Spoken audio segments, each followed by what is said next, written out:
मेवाड़ की राणा रतन सिंह ने अपनी पत्नी रानी पद्मिनी का चेहरा दिल्ली के सुल्तान अलाउद्दीन खिलजी को पानी और कांच में दिखाया।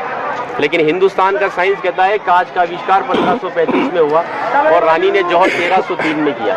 तो 237 साल पहले अपने हिंदुस्तान में कांच और मिरर नहीं थे। और अलाउद्दीन खिलजी के साथ में पर्सनल राइटर आया था जिसका नाम था अमीर खुसरो, जिसने उस समय किताब लिखी थी तारीख अलाई।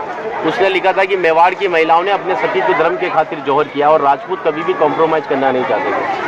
चित्तौड़ के ऊपर युद्ध होने का सबसे बड़ा रीजन था व्यापार, क्योंकि हिंदुस्तान में कभी भी कोई भी मुस्लिम कम्युनिटी पहले नहीं था। ये सभी जो आते थे अफगानिस्तान तुर्किस्तान से आते थे और आते कहाँ थे तो समुद्र के पास में आते थे, क्योंकि प्लेन तो थे नहीं ना। तो इधर नज़दीक पड़ता है गुजरात और ये जाते थे दिल्ली, तो इधर पड़ता है दिल्ली, उनको क्रॉस करना पड़ता था ये मेवाड़। अच्छा, इधर गुजरात इधर दिल्ली बीच में राजस्थान, तो इसको क्रॉस करना पड़ता था ये मेवाड़। तो यहाँ के राजपूत उनसे टैक्स वसूलते थे। तो वो समय था 1299 का, जब अलाउद्दीन खिलजी पूरे हिंदुस्तान पर इस्लामी शासन चाहता था। गुजरात से जब दिल्ली की ओर रवाना हुआ तो यहाँ पर राणा रतन सिंह के पिता थे रावल समर सिंह। उन्होंने दिल्ली जाने से पहले उससे टैक्स लिया और टैक्स लेने के बाद में जब अलाउद्दीन दिल्ली पहुंचा तो मेवाड़ से नाराज कि मुझे दिल्ली में शासन करने के बाद में हर बार मुझे मेवाड़ को टैक्स देना पड़ेगा, इससे अच्छा है मैं मेवाड़ को जीत लूं। तो दिल्ली से वो 1.5 लाख सेना को लेकर मेवाड़ की तरफ बढ़ा, लेकिन चित्तौड़ से दिल्ली का डिस्टेंस 600 किलोमीटर है। तो उसने पहला स्टॉपेज 1301 में रणथंभौर के किले पर डाला सवाई माधोपुर। वहाँ का राजा था हमीर देव चौहान, जिसको मित्र बनाया और उसी मित्र को रात को खाना खाते समय पीठ के पीछे छुरा घोंप कर मार दिया। उनकी पत्नी थी रंग देवी। हिंदू धर्म के अंदर रात में चिताएं नहीं जलती, तो वहाँ की महिलाओं ने पानी में कूदकर जल जौहर कर लिया, बच्चियों ने सभी। लेकिन सुबह यह हुआ कि डेड बॉडियाँ तैर कर ऊपर आई तो आक्रांताओं ने डेड बॉडियों को निकालकर महिलाओं की बॉडी और बच्चों के साथ में रेप करके उनके बॉडी पार्ट्स को काटकर नग्न अवस्था में रणथंभौर के किले के बाहर लटका दिया, ताकि यह संदेश चित्तौड़ पहुंच जाए और चित्तौड़ की रानी पद्मिनी किले को छोड़कर दूर चली जाए। 1303 में जब अलाउद्दीन चित्तौड़ पहुंचा तो किले के ऊपर आने के लिए उसको 7 गेट क्रॉस करना था, तो इम्पॉसिबल था। तो उसने 1.5 लाख सेना को किले के चारों तरफ फैलाया। 8 महीने के बाद में किले के ऊपर खाने की कमी आई तो रानी पद्मिनी के चाचा भतीजा गोरा और बादल ने राणा रतन सिंह से कहा कि हमारा राशन खत्म हो रहा है और जब ये भूखे और कमजोर सेना से हम युद्ध करवाएंगे तो ये युद्ध नहीं कर पाएंगे। रतन सिंह को बातचीत के लिए 7 गेट के नीचे भेजा तो अलाउद्दीन खिलजी ने उनकी गर्दन पर तलवार रखकर झुकने के लिए कहा, लेकिन मेवाड़ का राजपूत सर कटाने के लिए मंजूर होता है लेकिन सर झुकाने के लिए कभी मंजूर नहीं हुआ।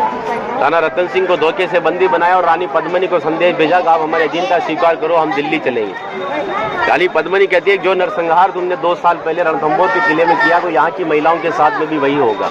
इस वजह से जहाँ मैं जाऊँगी वहाँ ये वीरांगनाएं चलेगी। 2 महीने का समय लिया। अलाउद्दीन खिलजी ने 700 डोलियाँ किले की ओर भेजी, लेकिन रानी पद्मिनी को पता था कि मेवाड़ में घूंघट सिस्टम है, तो हर एक सोल्जर्स को लेडीज पोशाक पहनाकर तलवार और भालों के साथ में उस पालकी में बिठा दिया और रानी पद्मिनी की पालकी में भतीजे बादल को रानी पद्मिनी की वेशभूषा पहनाई और 700 पालकों एक कमांडर बनाया चाचा जी गोरा को। गोरा जब पालके लेकर 7 गेट के नीचे गया तो अलाउद्दीन खिलजी से कहा कि रानी पद्मिनी दिल्ली जाने के लिए तैयार है, लेकिन जाने से पहले अंतिम बार अपने पति से देखना चाहती है। इस जगह रतन सिंह को बंदी बनाकर रखा गया। जब वो पालकी वहाँ गई और रतन सिंह जी ने जब घूंघट हटाया तो घूंघट के पीछे का जो चेहरा था वो भतीजे बादल का था। और बादल कहता है कि महाराज हम 20,000 है और ये 1.5 लाख है। एक राजा अगर नहीं लड़ेगा हमारे साथ में तो हमारी सेना का मनोबल कमजोर रहेगा।